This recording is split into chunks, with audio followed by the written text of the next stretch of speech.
Greetings, everyone. This is Terry Naturally with Terry Talks Nutrition. We're here every weekend, same time, same station. If you found us now, you'll know where we are every weekend. Come and visit us often. You know, I say this so many times, but we are the only ones, you and I and everybody else, that can change our health. Now, if you don't like your health conditions and you wish they were better, you can make them better. You just have to know how.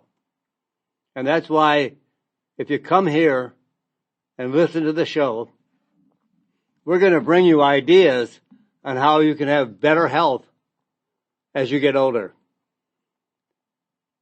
I don't know if anybody wants to live to be 100, 105 or whatever, but I think we all want to live as long as we can, as long as we have a quality of life.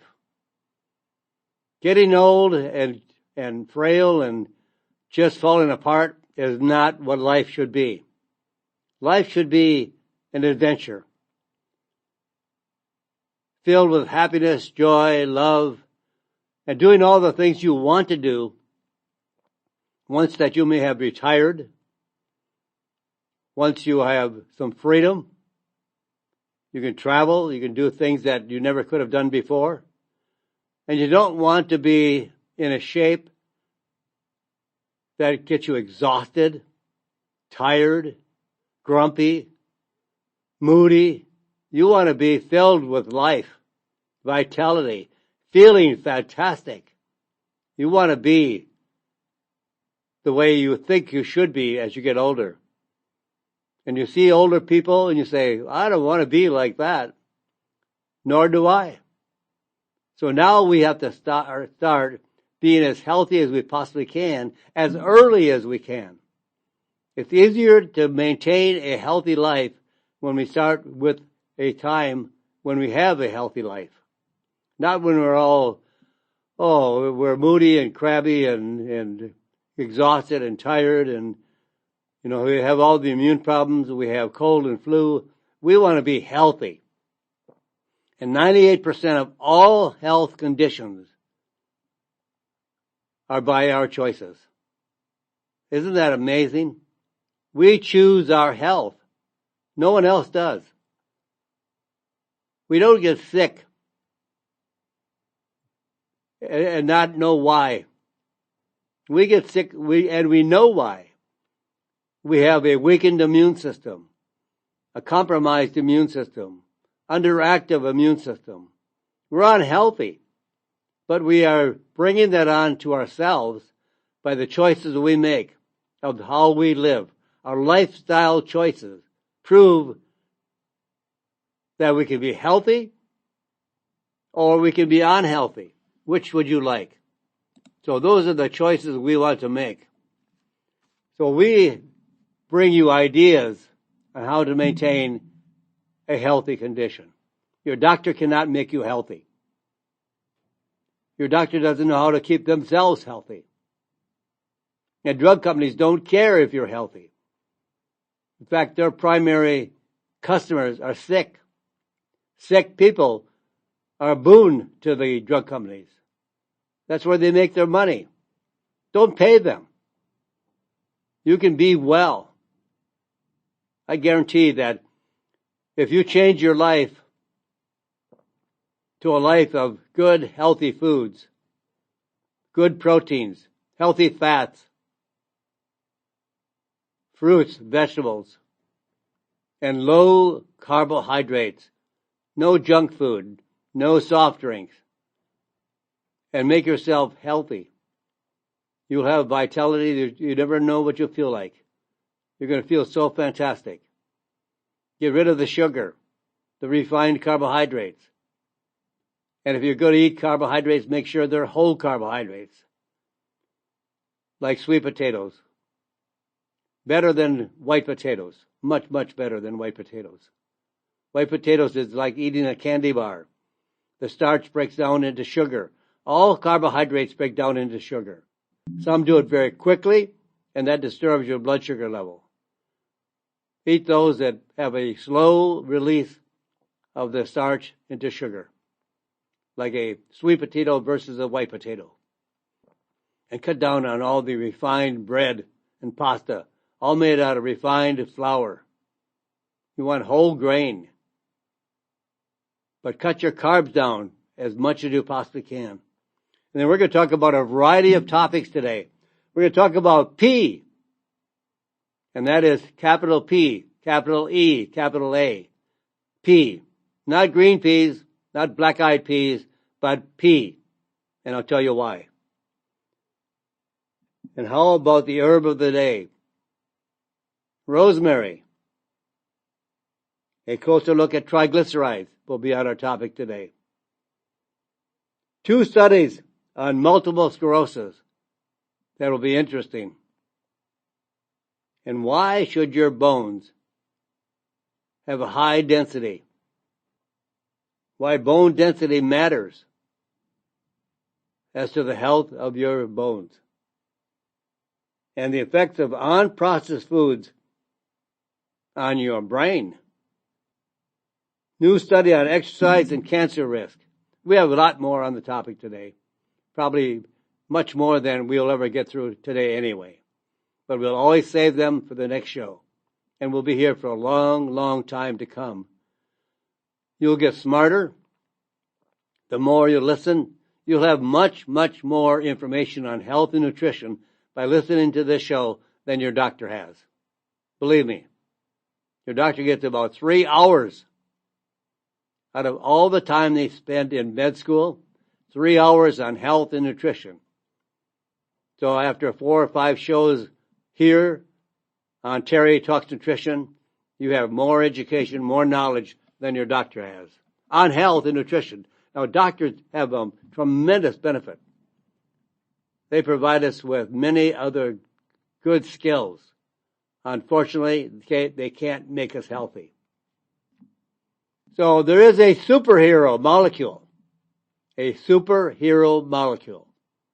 And that is P. PEA. And I'm not going to even try to pronounce the word. PEA is an acronym for a very long named molecule. 21 letters. Not green peas, not black-eyed peas, but PEA, which is a superhero molecule. Our bodies make it naturally synthesized in our body. But it can also be found in some foods, like egg yolks. And it acts like a endocannabinoid system. But it is not classified as a true endocannabinoid. But it has many effects on the body. Very positive effects. It reduces inflammation. Inflammation of the nerves. Inflammation of the joints. Inflammation of the heart. Overall, all inflammation in the body can be reduced by consuming P. It's a natural fat that's produced in our body. It's a fatty acid. We can get it from some food, but not nearly enough to help the body become healthier. It preserves the neurotransmitters in the brain, including anandamide. Stops pain signals. And P can give tremendous pain relief. Here's a study that I want to share with you. Over 600 patients with chronic pain due to a variety of different conditions. Out of these 600 patients, some had back pain. Some had diabetic nerve pain. Some had pain from osteoarthritis and rheumatoid arthritis, who either were not getting satisfactory results from standard treatments from the doctor, and they discontinued the standard treatment due to the side effects. They had no choice. They didn't understand P. So I want to bring you this very interesting history of PEA and the scientific studies behind it. Plenty of scientific studies that shows PEA works. So many of these patients received PEA plus their standard treatment or just PEA alone if they had discontinued standard treatment.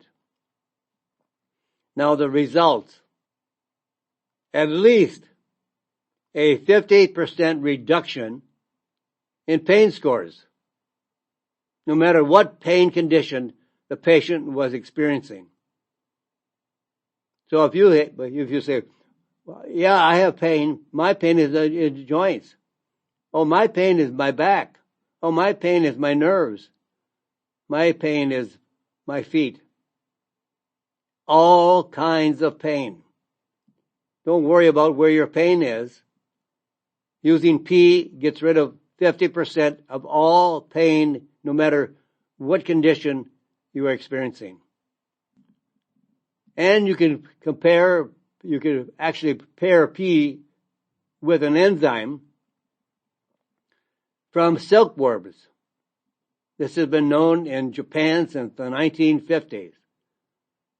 They have been able to extract an enzyme, seroteptase peptase, from silkworm. It reduces the inflammation and swelling. It thins the mucus secretions. It's mucolytic. And breaks down blood clots. Promotes wound healing by thinning fluids in the inflamed areas, facilitating drainage of the fluid. Draining fluid so you have the swelling is gone. So think of PEA and the seroteptase for any kind of chronic pain, especially nerve pain, which is very, very difficult to treat, like TMJ. The person who is sensitive to everything, allergies and reactions, any neurological injury or condition, MS, neuropathy, post-stroke recovery, dementia, autism, TMJ,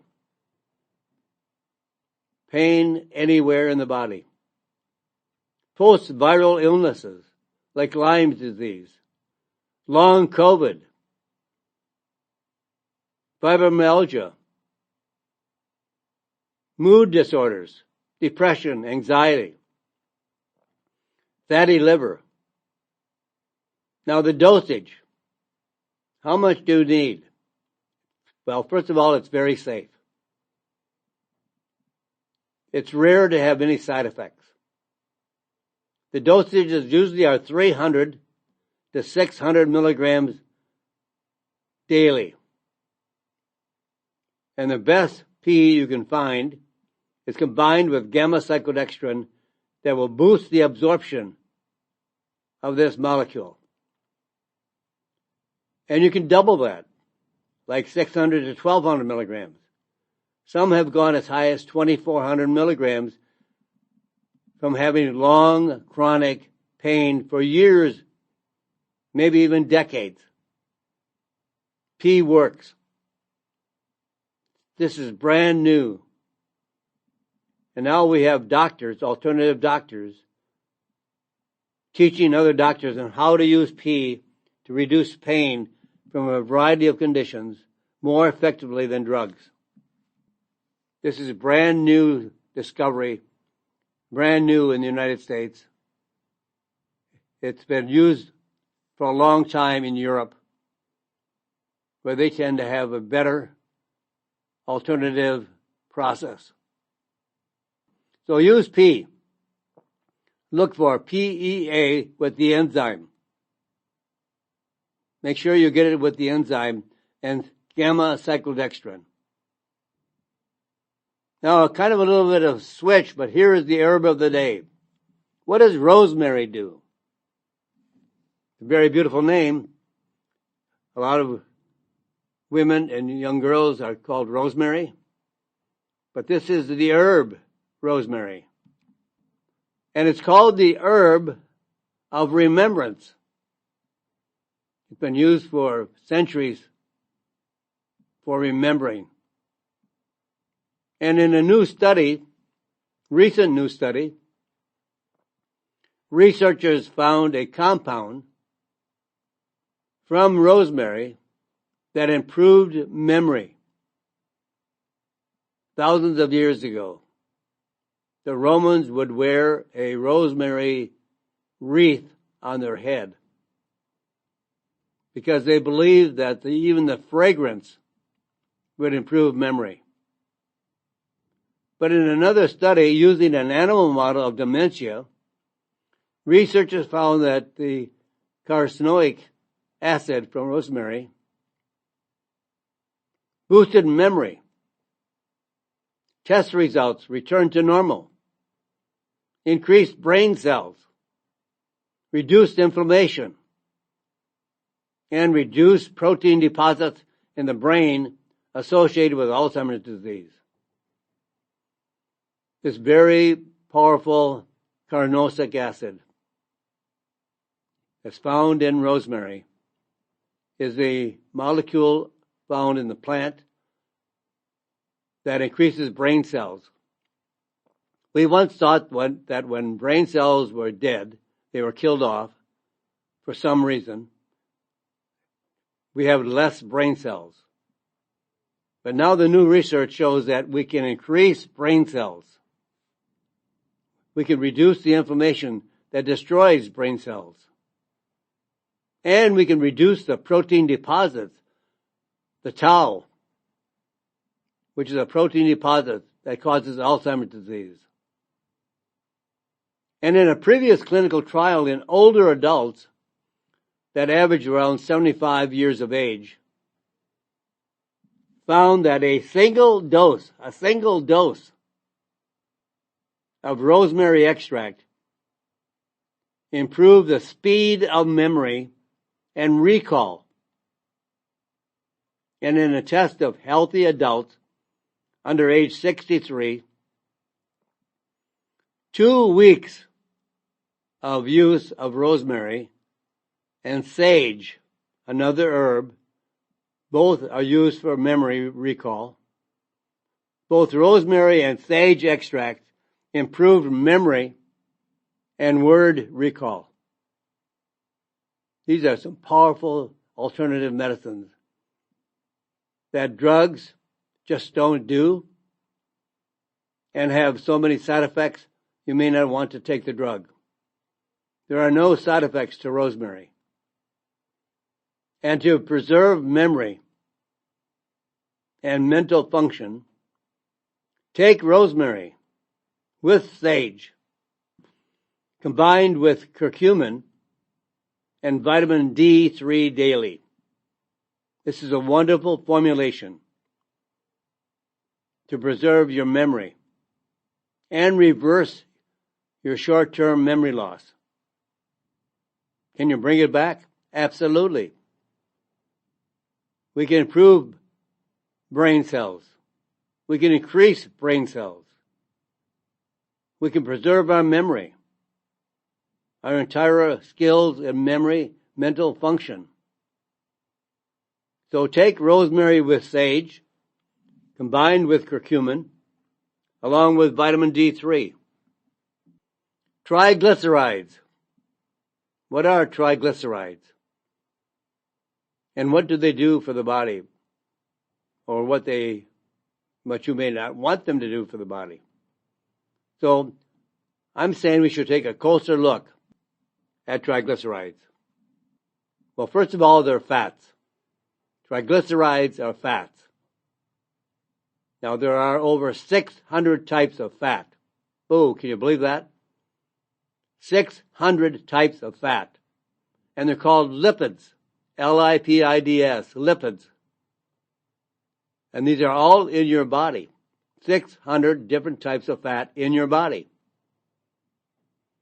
Getting your cholesterol checked usually means looking at 3 specific fats.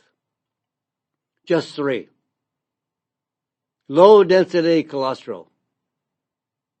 High density cholesterol. So the low density cholesterol is called LDL. And the high density cholesterol is called HDL. And both of these are used to build cells and certain hormones. Cholesterol is very, very important to our body, for the health of our body. And you should not reduce cholesterol. Cholesterol is our friend, not the enemy. We should not try to lower it. And then using drugs to lower it causes more complications because the drugs have side effects. So triglycerides actually store fat. It stores unused calories. So triglycerides are bad for us. Cholesterol is good for us. And we have been so brainwashed to believe that cholesterol is the enemy. And we need to get it down as low as possible to be healthy, to protect our heart and our cardiovascular system. That's a bunch of hogwash. We need cholesterol. It makes our vitamin D3. It makes all of our hormones. We are male and female because of cholesterol. Every cell in the body uses cholesterol to maintain the integrity of the cell. At one time, 300 milligrams of cholesterol, high cholesterol, was good. Then they brought it down to 240.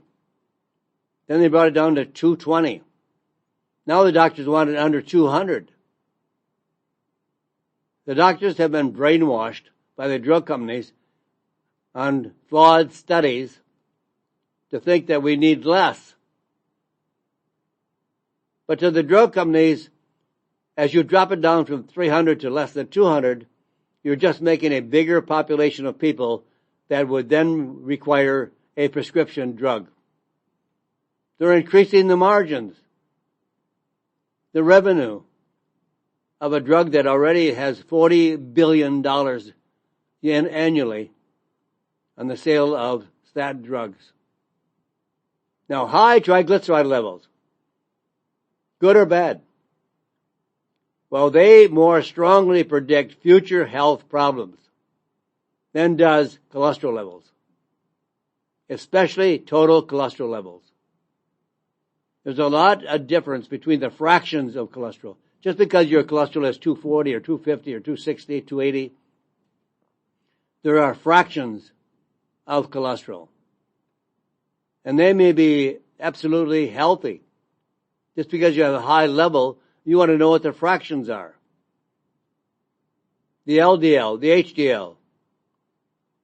Now, if you have a triglyceride level, and this is a good way to tell if you have too much at too high of a level of triglycerides, you divide the triglycerides by the HDL. And your level should be 2 or 3. 2 is better, 3 is great, not a problem, but 2 is better. So if you have triglycerides at 150, and you have an HDL of 50, that is 3, right? You divide 150 by 50, you got 3. So divide your triglycerides. I've seen people with triglycerides at 600 to 700. And if you divide by 50, you're going to be in trouble. So researchers followed more than 15,000 people with heart disease for 22 years. Now versus people with low triglyceride levels. Those with high triglycerides had a 68% increased risk of death over the study period. Now let me say that again. People with low triglyceride levels and those with high triglyceride levels had a 68% increase. So the higher the triglycerides, the higher the death rate. Not true with cholesterol. Cholesterol is made in the body for our use. And I believe that if something is made in the body requires it. Not to lower it or get rid of it or stop the production of it. And in a separate 25-year study, including 14,000 people, women with high triglyceride levels were 5 times more likely to die of a heart attack or heart disease than women with low triglyceride levels. Don't worry about your cholesterol. Worry about your triglycerides. Folks, I'm going to be here till the top of the hour. I'm not going anywhere. But I do have to take a pause here for the station to identify itself and to play some commercials. Right after that, I'll be right back. Stay where you are. I'm not going anywhere. I hope you stay with us. Back right after this. And welcome back, my friends. We're back here with Terry Talks Nutrition. I'm Terry Naturally. If you want to have more knowledge, more information, we meet about an hour a weekend.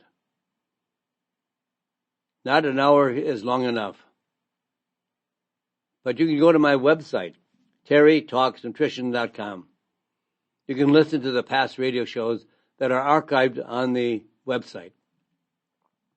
You can read all the newsletters. We send out a new newsletter every Friday to your email address. We also archive those. Go to the e-newsletter archive section, and you can bring up newsletters and read till you can't read anymore. And you can listen to the radio shows, whatever you want to listen to. And you can listen live every weekend or on demand. We're making you available to have more information, more knowledge, all backed by science. These are not my ideas. I'm reporting to you what the studies show and what you should be careful of and what you should include in your diet, what you should avoid in your diet.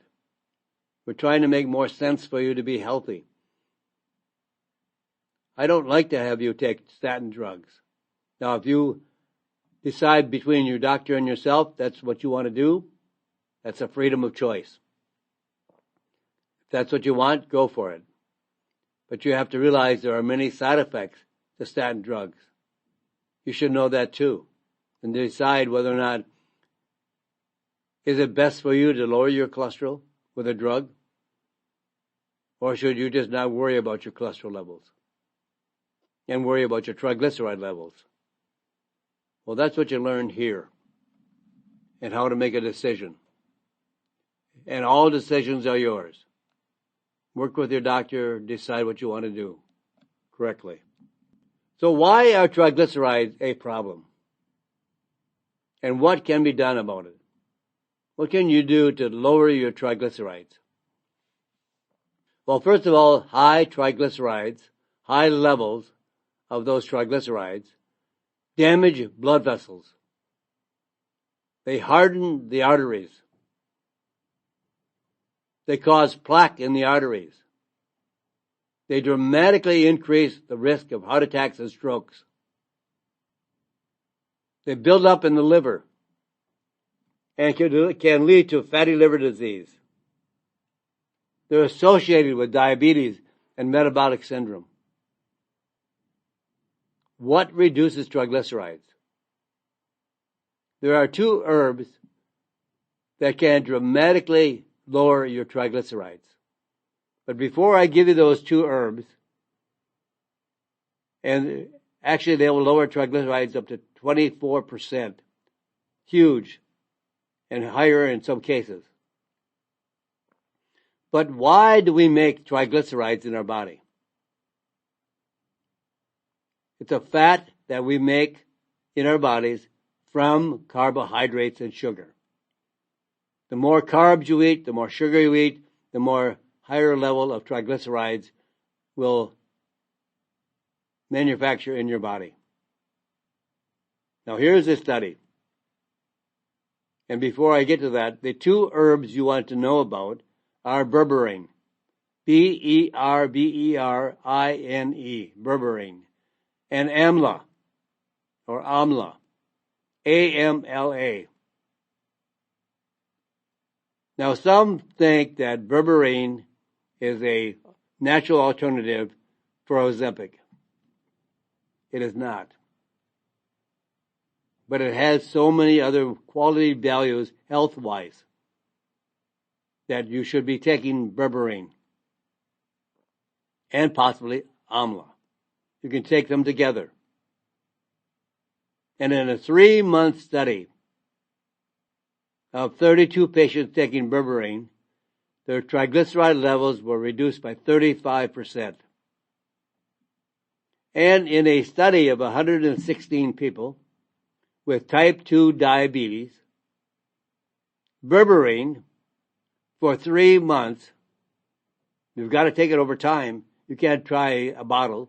You can't try a week or two. You've got to use it for at least 3 months, maybe 6 months.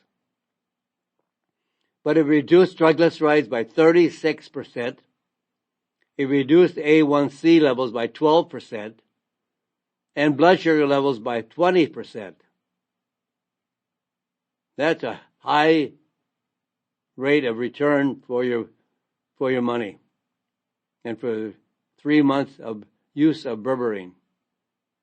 Better results than a drug. And in a 3-month study in people at a risk of heart disease, treatment with amla, which is commonly called Indian gooseberry. It's a berry, but it looks about the size of a plum. Grows on a tree in India. And it reduced triglyceride levels by 35%. And the risk of heart disease by almost 40%. These are things you should know. And possibly you should make a decision whether or not you want to use these natural alternatives to give you the best results, the best health possible. Now, cholesterol is not a problem. Triglycerides is the big problem. But there's ways of reducing triglycerides and reducing heart disease by natural alternative herbal medicines. Berberine and amla. Berberine is a fat-soluble and poorly absorbed herb. Some studies report that absolute bioavailability of berberine is as little as 1%. And most people are taking 500 milligrams 3 times daily. That is the dosage in clinical trials. But if you find a way to increase the absorption, you don't need to take 500 milligrams 3 times daily. But you can take 250 milligrams of berberine that's complexed with compounds to boost absorption, called gamma-cyclodextrin, once daily, or 2 if you want. 250 to 500 milligrams rather than taking 500 milligrams 3 times daily. It's not how much you take orally. It's how much your body can absorb out of what you have swallowed. When it gets into the intestinal tract, how much of that compound is absorbed through the intestinal lining, the intestinal wall, into the bloodstream. It has to reach the blood to circulate throughout the body, to nourish the cells, to improve the metabolic function of the body. So take 250 milligrams that is complexed with gamma-cyclodextrin once or twice daily.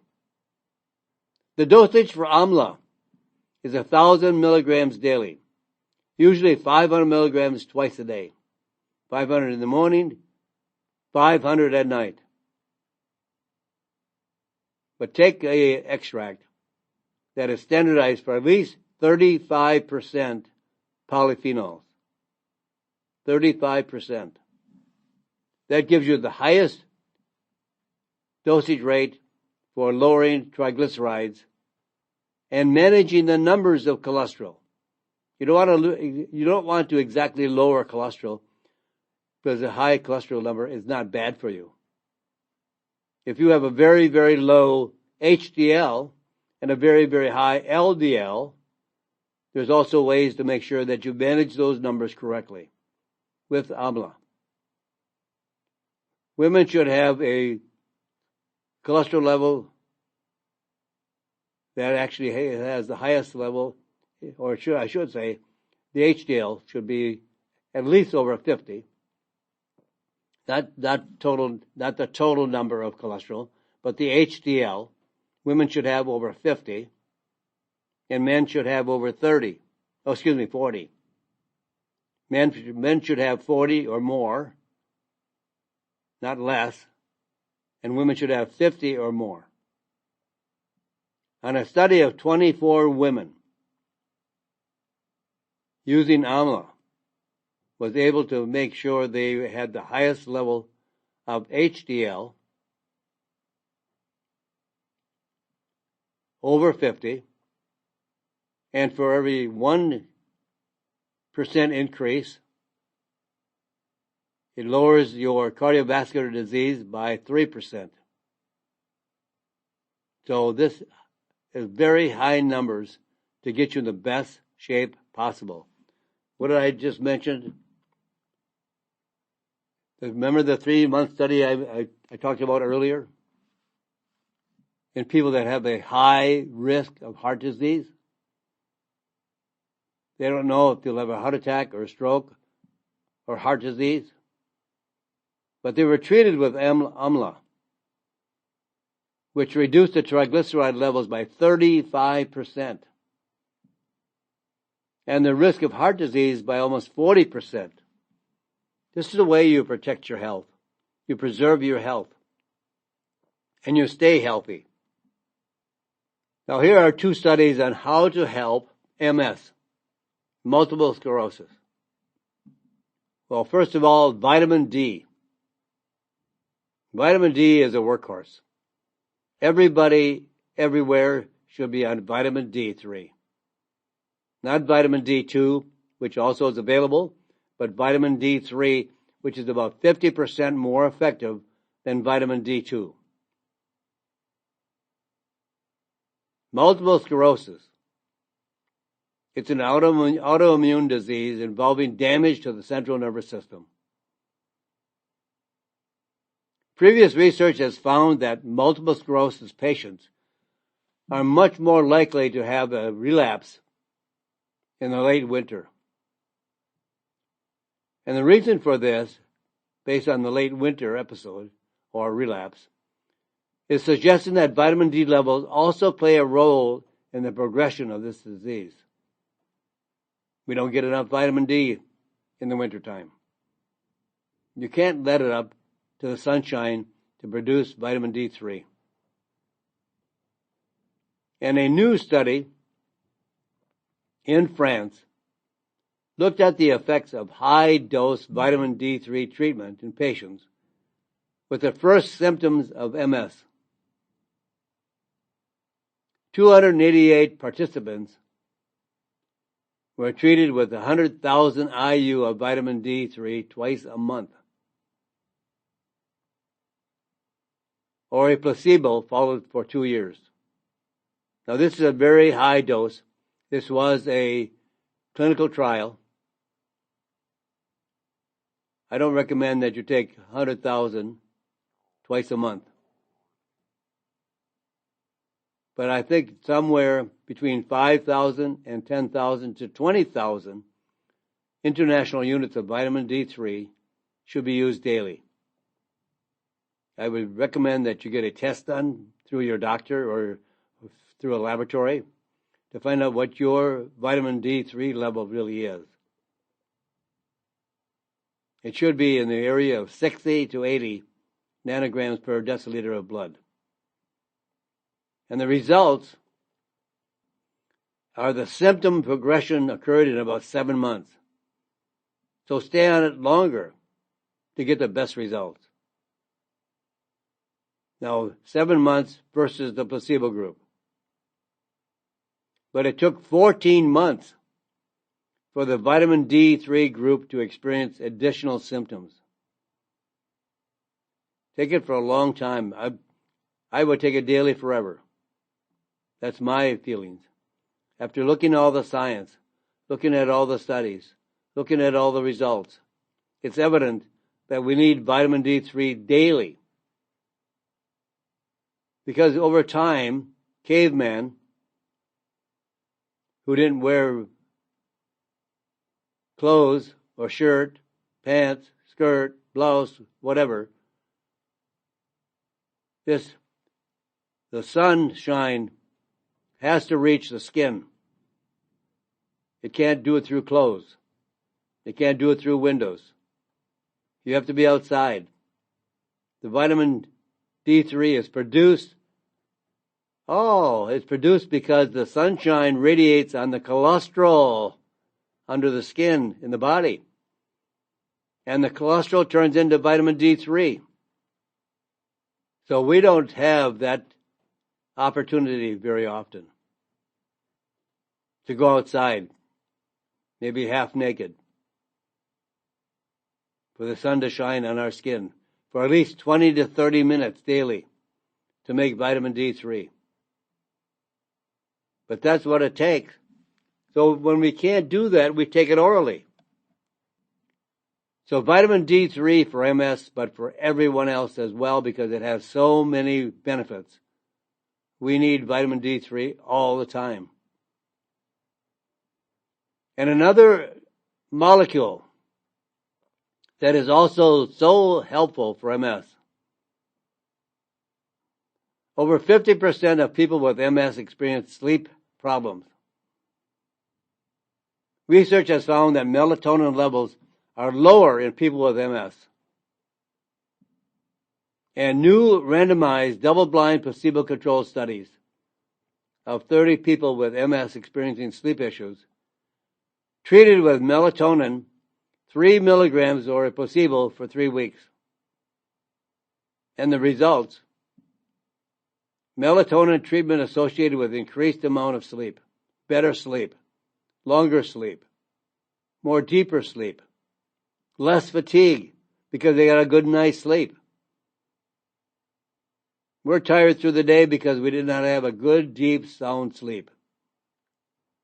Improved quality of sleep, measured by a standardized sleep score test. Now, we all want strong bones, especially women who find that they have the highest rate of osteoporosis. And the importance of strong bones cannot be overdone. Dense bones are strong, solid, and resist fracturing or breaking. Bones are living tissue. Stressing them through weight-bearing exercise and resistance training builds up strong bone tissue, just like it builds up strong muscle tissue. When you have a resistant, you're pitting your body, muscle, and bone against a weight, and don't think you're going to be a bodybuilder. Don't think you're going to have muscles. But we need to pit our muscles and our bones against a resistant type of exercise. Aerobic exercise like swimming or bicycling works the heart and lungs, but has not been shown to build strong bones or build bone strength at all. And women can lose up to 20% of their bone density during the first 5 to 7 years after menopause. 1 of every 2 women over the age of 50 will break a bone because of low bone density known as osteoporosis. So we want to strengthen the bones. A woman's risk of breaking a hip is greater than her risk of breast, uterine, ovarian cancer combined. Osteoporosis is such a risk. Breaking a hip is greater than most cancer. So there are 3 ways to build strong bones. Resistant exercise, number 1. That's a bonus. You've got to work out. Not on a treadmill, not running, not walking, but pitting your bones against a resistance. Now build a strong, solid nutritional foundation with a multivitamin and mineral supplement is necessary. Absolutely necessary. Mineral deficiencies are more common than vitamin deficiencies. Therefore, you may want to look for a multivitamin that features chelated trace minerals and silica from horsetail. This is a herb. Horsetail is an herb that contains a high level of silica. Studies have shown that silica can increase calcium absorption by 50% and increase bone density by 15%. So take about 40 milligrams of silica bound to flavonoids that increases absorption twice daily. 40 milligrams of silica with bioflavonoids that will help increase the absorption of the silica, and do this twice daily. And also the trace mineral strontium. Strontium is also necessary for optimal bone health. Studies using strontium in the treatment of osteoporosis showed significant improvements in bone mineral density. So look for a formula that contains strontium citrate. Strontium citrate. S-T-R-O-N-T-I-U-M. Strontium. And it's bound to citric acid. So it's called strontium citrate, which is one of the best absorbable forms of strontium. Take 680 milligrams of strontium at breakfast time. Do not take calcium with strontium because they both use the same pathway to be absorbed in the body. And they will compete for that pathway. So they're not both being absorbed systemically. There's competition. So take the strontium without calcium at breakfast time, and maybe 2 hours later, take any form of calcium that you like. There are better forms of calcium, but whatever calcium you're taking, take it away from strontium by at least 2 hours, or take your strontium at breakfast and your calcium at lunch and dinner. Now we're running out of time, so I'm just going to give you one little tidbit about ultra-processed foods. We know they're not good for us, but now we have another reason why we should avoid them. Because of your brain. The lasting effects of ultra-processed foods on your brain.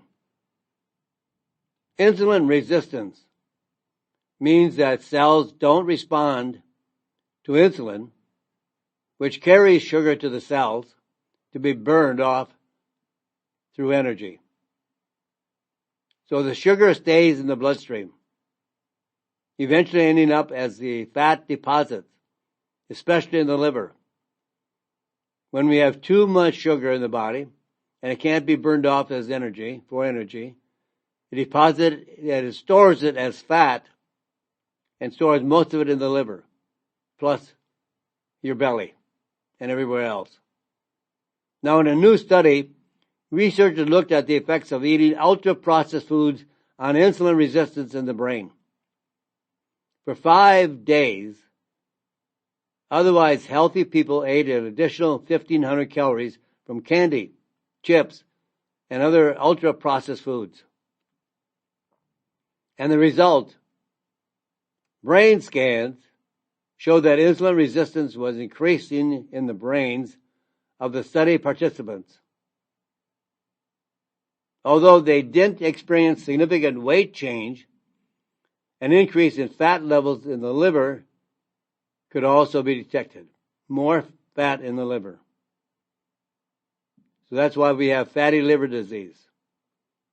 Even 18% of children have fatty liver disease. All from sugar. All from ultra-processed foods. Even a week after the study ended, when people resumed their normal diets, insulin-resistant levels in their brains were still elevated. Stay away from highly processed foods, packaged foods, ultra-processed foods, foods that everyone snacks on, junk food. Stay away from those because they actually hurt every organ, gland in your body. But now we know that it damages the brain as well. The standard American diet is killing Americans. Not outright, but in time. It's lowering the length of time you have to live, and in a quality of life that you sure don't want to live. It's robbing you of your health. It's killing you in time, shortening your life, all because you're eating junk food. If that's your desire, not mine. And with that, my friends, we're all out of time today. So say a prayer for this crazy, crazy world. God bless you, my friends. And God bless this great country. Thank you for listening to Terry Talks Nutrition Weekly Show. Don't forget to subscribe and leave a review on your favorite podcast platform, including Apple, Google, and iHeartRadio.